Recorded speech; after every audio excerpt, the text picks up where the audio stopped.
bikanga ni ukubera iki? Ni ukubera yuko abantu bimuye Uwiteka Imana ntibabimenya. Abantu barimo gukora ibyaha, ukaba warabatijwe ariko kuva nyine kubatizwa nyine nta kintu bikubwiye, ukarimo gukora ibyaha bitandukanye, ukaba warakijijwe, gukizwa nyine ukaba urimo gukora ibyaha, ukabona nyine nta kintu bikubwiye, umenye ko uhagaze mu muvumo, ikirere cyawe kirafunze, ubutaka nabwo burafunze, nta kintu ukora ngo byemere, wabuze aho umenera, ibintu byose byaragoranye. Dusome n'igitabo cy'Ibyahishuwe ibice byaho 2 umurongo wa 5. Reka dusome.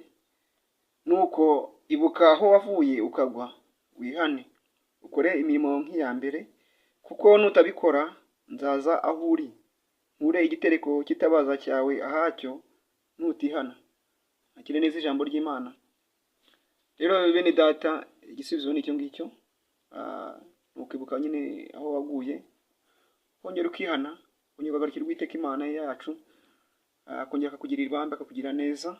Dusome muri Yesaya ibice byaho 45 umurongo waho wa 2 n'uwa 3. Reka tuhasome. Nzakujya imbere hataringaniye maringanize, nzamenagura inzugi z'imiringa n'ibihinizo by'ibyuma nzabicamo kabiri, nzaguha ubutunzi buri mu mwijima n'ibintu bihishwe ahantu hiherereye, kugira ngo umenye ko ari njye Uwiteka uguhamagara mu izina ryawe, ari njyewe Mana ya Isiraheli. Mwakire neza ijambo ry'Imana.